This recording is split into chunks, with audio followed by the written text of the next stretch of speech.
Ένα. Αν όλοι είναι εδώ, καλησπέρα φίλες μου και φίλοι μου, μέλη και ίσως μελλοντικά μέλη. Μόλις περάσατε την πόρτα σε ένα πράγμα το οποίο έγινε μετά από ένα χρόνο και ξεκίνησε από ένα κόκκινο δωμάτιο για όσους ξέρουν. Ένα κόκκινο δωμάτιο που ήταν πράσινο, το βάψαμε κόκκινο και εδώ και ένα χρόνο κάνουμε πράγματα και θάματα. Χάρη σε όλους εσάς που ξέρετε πολύ καλά ποιοι είστε, αυτό το κόκκινο δωμάτιο έγινε πλέον αυτός όπως βλέπετε τώρα, που πριν από ένα μήνα περίπου ήταν ένα άδειο υπόγειο, χωρίς τοίχους, χωρίς πόρτες, σοβάδες και όλα τα συναφή. Βάλαμε τα χέρια μας 5 άνθρωποι, βγάλαμε τα μάτια μας 5 άνθρωποι και έγινε αυτό που βλέπετε τώρα, ελπίζω να σας αρέσει. Τώρα, επειδή ξέρω ότι βαριέστε να ακούτε τη δική μου φωνή και έχετε βαρεθεί, ο άνθρωπος που είναι μαζί μας σήμερα, ο Brucato, κάποιοι ξέρετε, κάποιοι που δεν ξέρετε, που αμφιβάλλω για να έχετε έρθει σήμερα, έχει γράψει 82 ή 83 βιβλία σε μια χρονική περίοδο των 5 ετών. Και έχει υποσχεθεί να απαντήσει οτιδήποτε ερωτήσει έχετε να κάνετε, αφού πρώτα παρουσιάσει το νέο του R.P.G που λέγεται Deliria. Οπότε, κυρίες και κύριοι, όπως είναι πολύ κλασικό να λένε, σας δίνω τον Brucato.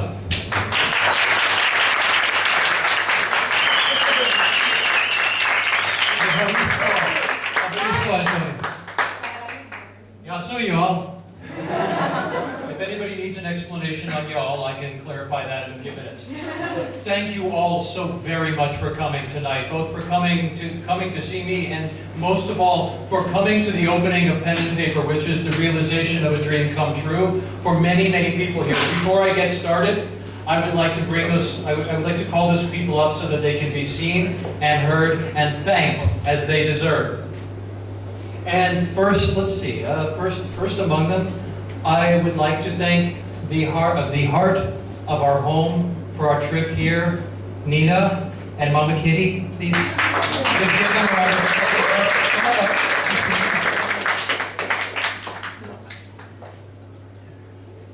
These wonderful people have provided a magnificent and generous home to myself and to my beloved partner Sandra, who I will be introducing shortly. They have given us and shared with us their home, their food, their bed, and their hearts. And for this, we are very, very grateful. Thank you both very much. Please forgive my mispronunciations. I'm learning. For the talent, the vision, the hard work that has decorated these walls, that has given us these books, the stained glass windows, the portraits, all of this and more. I wish to thank Maria.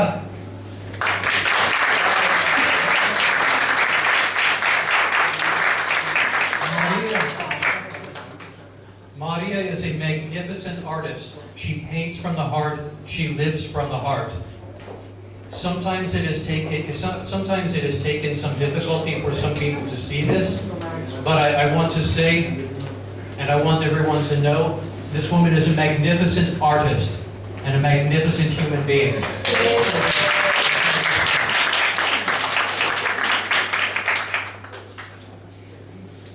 And let's see, to share in this, the night of fire, the night of illumination, the night of dance. Johanna, and we keep pronouncing her name wrong because we're still getting used to the... Johanna. Johanna has provided us with protection, with greetings, with heart, with hosting as well. She is one of the people who made this happen, who brought us out here, who is tribe, not only to them, but tribe of the heart to us as well. Thank you.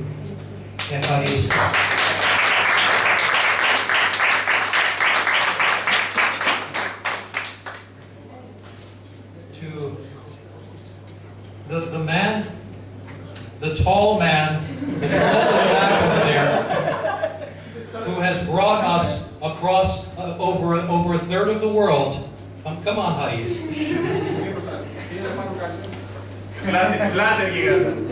We would not be here tonight without this man. Without his vision, without his dedication, his sense of humor, his open heart, his generosity. He has been host, he has been protector, he has been brother, he is family. Thank you so much, Spirit Knight, Spirit Warrior.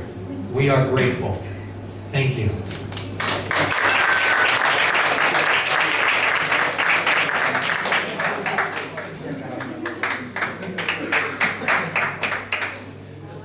Antonio. Tony. Antonis. Where are you? You're missing the fun. This man, this visionary, this Rave-n hero, the entire reason all of us are here, that this exists, that there are books here instead of empty plaster, that there are windows to the other worlds here instead of dust. The entire reason that this room is now filled with life and dreams and hope is because of this man. He has partners. I wish to introduce them in a moment, but this is the eye of the storm. This is the Genesis. This is the Rave-n.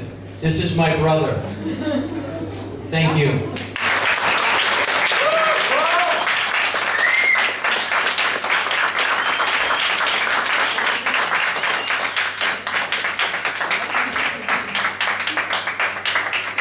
Oh good, I made him cry. I love when I do that.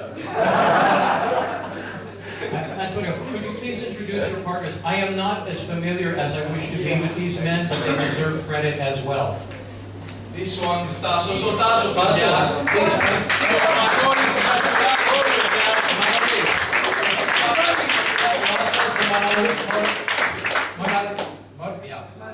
Manolis.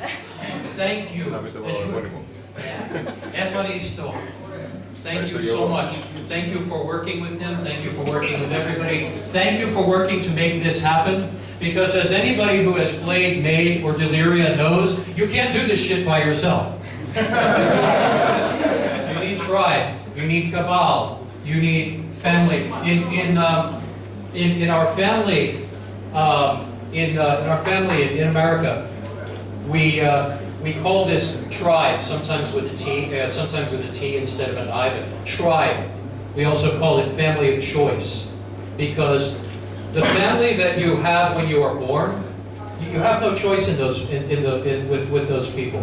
But the family that you gather together with you in time, this is your family of choice. These are the people with whom you these are the people you trust. These are the people to whom you give your hearts. These people are tribe. Thank you. And most of all, my heart, my joy, my beloved.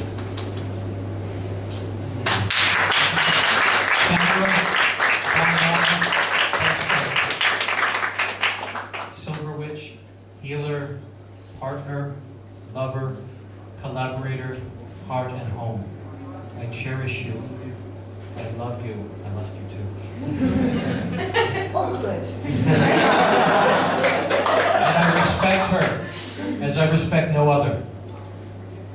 Thank you. Mwah.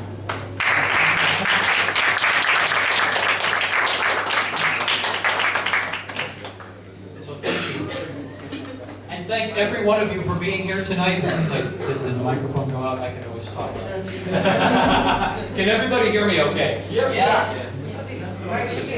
Is the mic's okay? I should be used to this by now. For all of you who have come out here tonight, for all of you who have come here tonight, for all of you who will come here in the future, thank you, because there are a million other things you could be doing right now. You could be on the internet, you could be playing an Xbox, you could be, I don't know what else you could be doing. I'm not sure, I want to find out. You could be out dancing, but I'm sure that whatever else you were doing, it's not like anything that's going on in this room. So thank you for that. Thank you for being here. Thank you for making that choice. Remember who you are, remember who you were, and remember who you wish to be. Because the past has made us who we are, the present is who we choose to be, and the future is what we choose to make with those things. Choose a future, and choose one that is great. Choose one that is heroic and worth singing about.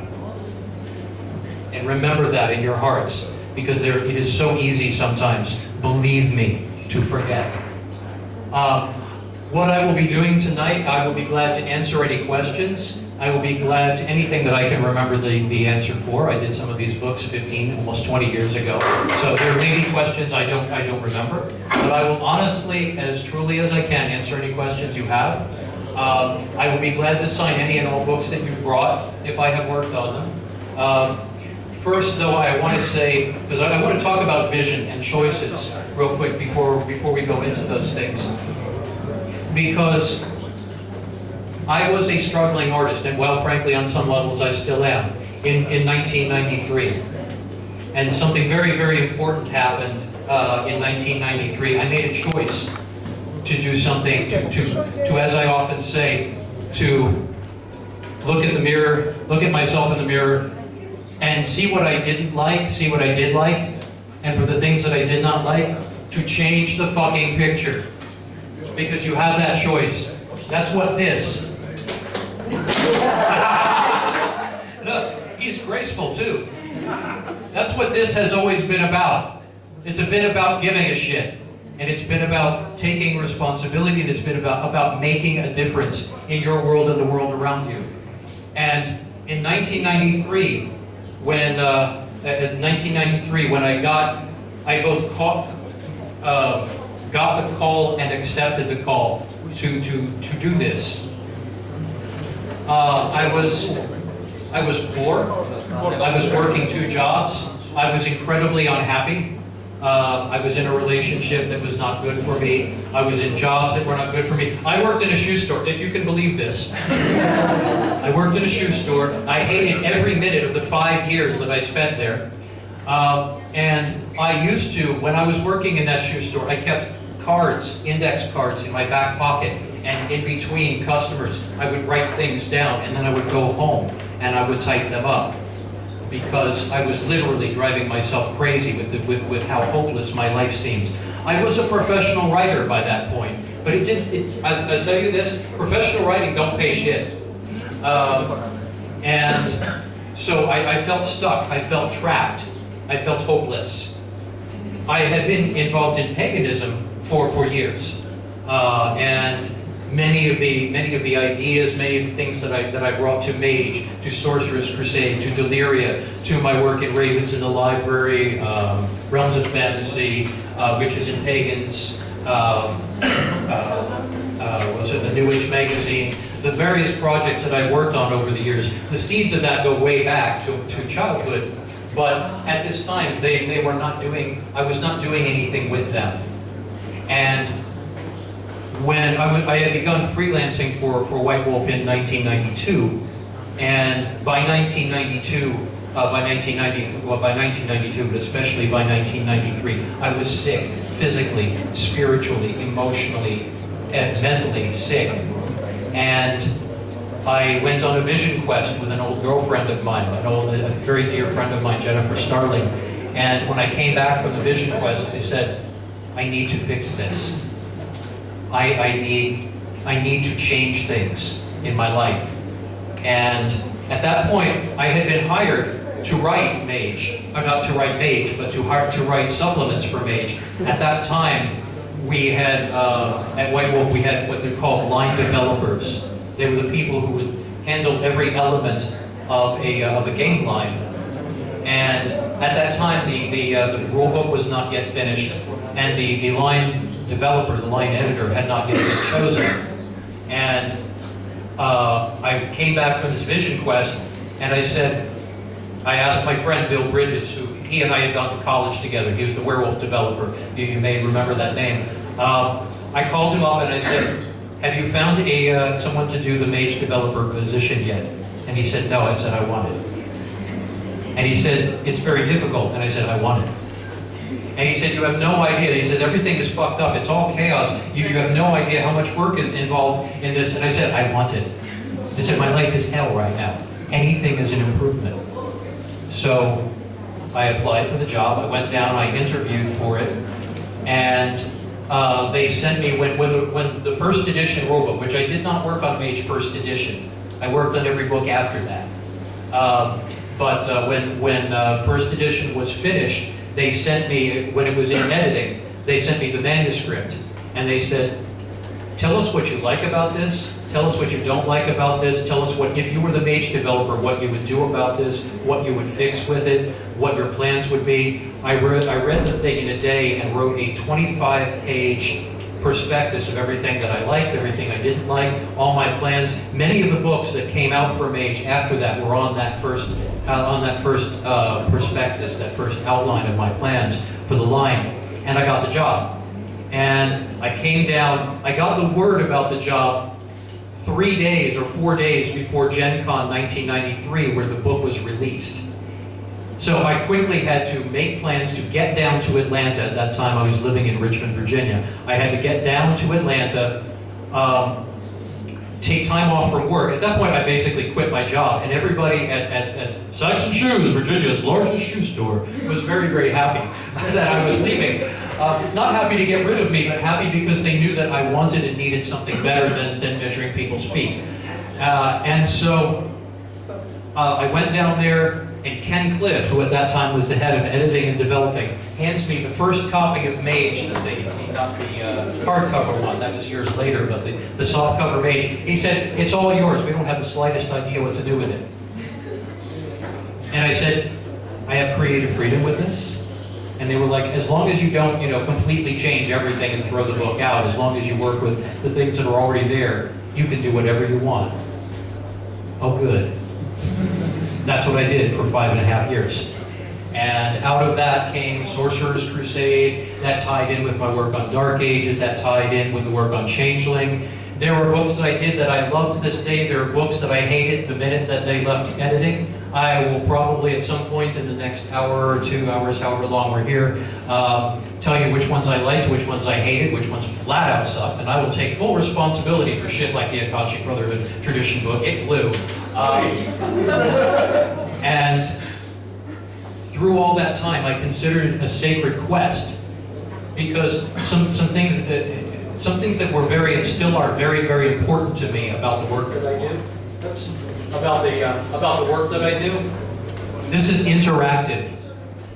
Role-playing games like this. This is Deliria, by the way. I'll probably end up talking about this at some point. That's what the flowery dude who used to be up here is from.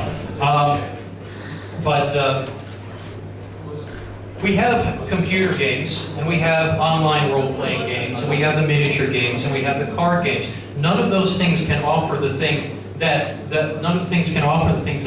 Antoine offers here and will be doing here, which is interactive entertainment, which is when people get together and share their imaginations to create something together. When people create something in the same space, there is a form of magic to that. Not magic as in, I'm going to conjure demons with my +5 sword of unholy destruction. But the kind of magic that happens when people of vision, and by vision I just mean imagination, get together and share it and say, hey, let's tell a story. With that, it carries a responsibility, which Adonis here knows very well. And yes, I will continue to pronounce his name different ways, because he is a man of many different. He is a man of many different natures.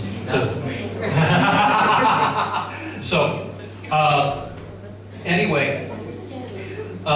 He understands the responsibility that comes with this. Because when people get together to share imagination, when they get together to create something, it becomes bigger than just them.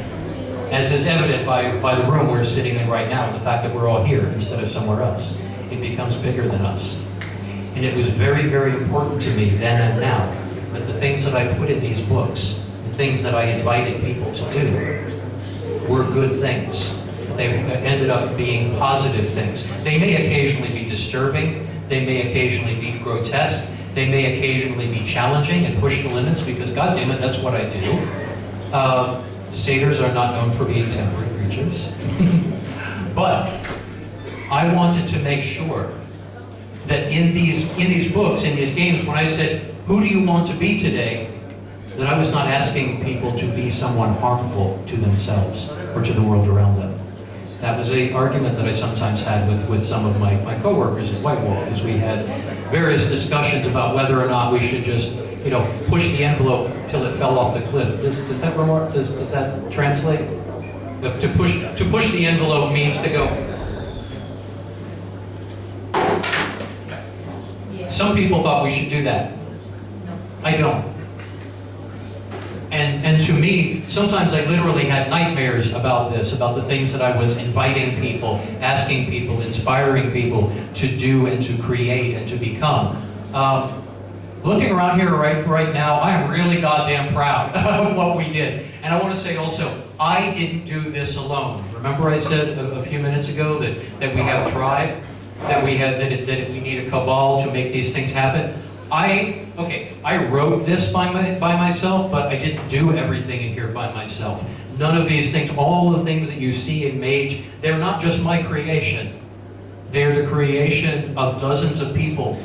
They were working with my vision, yes, and they were collaborating with me, and I did occasionally have to say, no, goddammit, it's my line, it's my job, if you know, do it my way. I didn't have to do that very often, though. And one of the reasons for that is because I work with very, very good people, for the most part. Some people at White Wolf, maybe not so much, but the collaborators I worked with in those days, very good, imaginative people. And through all of that, like I said, I took it as a sacred charge to invite people to care. Vampire, and this is not me downing the other lines here. I love Vampire. I loved Werewolf. Werewolf was actually my favorite of all the World of Darkness games, except of course for my job. You know, I liked Wraith. It was a very problematic relationship. I was never that fond of Changeling the Dreaming personally, and Hunter. Well, let's not even talk about the other lines. But Vampire was about, you know, it was about preserving your humanity in the face of damnation. Werewolf was about raging against consumerism and raging against destruction of your world, and that you were doomed. In both cases, you were doomed. You were damned as a vampire before you even began. You were doomed as a werewolf because your whole purpose was to fight and die. Mage was about giving a shit. Mage was always about having hope. Mage was always about, if you had the power of a god, what would you do with it? And what would it do to you? Don't just tell me, tell yourself the answer to that question. And that's what Mage was about. Honestly, I feel like some people at White Wolf missed the point after I left on that with 3rd edition, but then we'll probably get into that at some point. But when I left White Wolf in 1998/99, I left the staff at the very end of 1998, beginning of 1999, because I had taken that particular quest as far as I possibly could. As I was telling Adonis earlier today, I went from being tradition to marauder. and I was driving myself crazy, and I was driving the people around me crazy, so it was time for me to go do something else. The something else was this. Deliria, Fairy Tales for New Millennium. And I don't want to stand up here and do a commercial, but this was from my old company before called Laughing Pan, which I formed myself when I left. And we will be redoing Deliria through my and Sandy's studio now, Silver Satyr Studios and Quiet Thunder Productions. We will be bringing Deliria back to life. Deliria had a very short, sort of successful life that ultimately ended in kind of a car crash between me and my partners. But the tagline to Deliria is that hope is the bravest rebellion. That came out of a discussion with me and my dear friend and close collaborator, Mark Jackson. Mark Jackson, those who, well, it's kind of difficult to show you right now. Well, of course I'm going to do it anyway. But Mark Jackson was my first tattoo artist. Actually, he is not the tattoo artist, but he designed my very first tattoo. I have several now, but the very first one I got was a satyr, a laughing satyr, laughing pan on my back shoulder here. I could probably show that later if anybody cares. But this, the symbol for Laughing Pan Productions, is my tattoo. And I had the idea both for the name for Laughing Pan Productions and for that tattoo, because in the storm of angst, the storm of drang that I had after leaving White Wolf, I was standing by the kitchen and I was frustrated and I was angry and I was sad and I felt inspired and I knew I had to do something with all this energy, and I'm sitting here doing dishes. And suddenly I get this image. I'm like mad at White Wolf, and I'm mad at the CEO, and I'm mad at myself, and I'm mad at the world, and I suddenly have this vision of the great God Pan going, and pointing at me and telling me how ridiculous I was. And telling me how ridiculous the whole world was, telling me how ridiculous White Wolf was, and the people who got in my way, the people who were helping me and I didn't realize at the time that they were helping me. I realized how ridiculous the whole situation was. And I said, that's it. Laughing Pan, Satyr, Satyros. That's when I took that name, and that's when I created Laughing Pan Productions. Well, Mark designed, I told Mark about this, and he designed the tattoo for me of Laughing Pan. And the tagline here of "Hope is the bravest rebellion" came out of a discussion. He and I can sit down in a room. Speaking of sitting down, you guys, like, why don't you all sit down? Come down over here or sit back there. Don't try to stand for a couple of hours. It's really uncomfortable. Be comfortable. This is a spot to be comfortable in, not to be going, oh God, my legs hurt. Oh God, my feet hurt. Oh God, is he ever going to shut up? Sit down, please, make yourselves comfortable. Or stand if you feel more comfortable. But in any case, Mark and I can sit around and talk for hours and hours and hours and hours and hours and hours and hours. And at one point, we were talking about how completely fed up we were with this idea at the late 90s that, oh my God, I just, like, life sucks, and then you die. And I'm like so rebellious because I'm like, my black leather jacket. Yes, I have a black leather jacket. And oh my God, I like listen to 9 Inch Nails, and like everything sucks and I hate everything and nothing matters. And I was like, what bullshit that is. Oh yes, no, the thing is, I love 9 Inch Nails. I have several black leather jackets. I am in fact a very moody person at times. Nobody here has seen this except Sandy, but I can be, she's nodding her head. I can be an incredibly moody person. I love heavy metal. I love punk. I mean, good gods, I grew up in the punk scene in the early 1980s. I spent 20 years in mosh pits. I know the healing power, catharsis of anger and rage, but when anger and rage is all you have, it's really fucking boring. And I was bored, and I was sick of it. And I told Mark, I said, people think that being all like, oh, you know, fuck authority, I'm so rebellious. I said, that's easy. Angst and ennui and apathy, that's not rebellion. That's too easy for rebellion. Hope is rebellion, because hope challenges, and hope strives, and hope wants to make something of something. Hope gives a shit, even when it's hard, even when it's challenging, even when it seems hopeless. Hope is rebellion. It's not cheap, it's not pretty, it's not like, oh my God, it's just like so rose-colored mirror shades of you. It's like, no, to really have hope, to make something like this, that is badass. And I respect anybody who has that. So that's what came up out of this. It has been and continues to be a very long and challenging journey with these books, and I do much more really than role-playing games. I have a webcomic. Sandra and I do a webcomic with my collaborator here, Brian Syme. He has done my most recent tattoos. Step forward so they can see it. You're in the... Okay.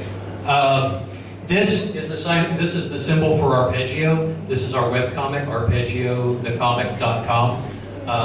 This was for Ravens in the Library, which was a benefit anthology we did about 2 years ago, good gods, that Sandy and I pulled together. That remains probably our proudest moment creatively. I write for various magazines, I write short stories, but I keep coming back to this.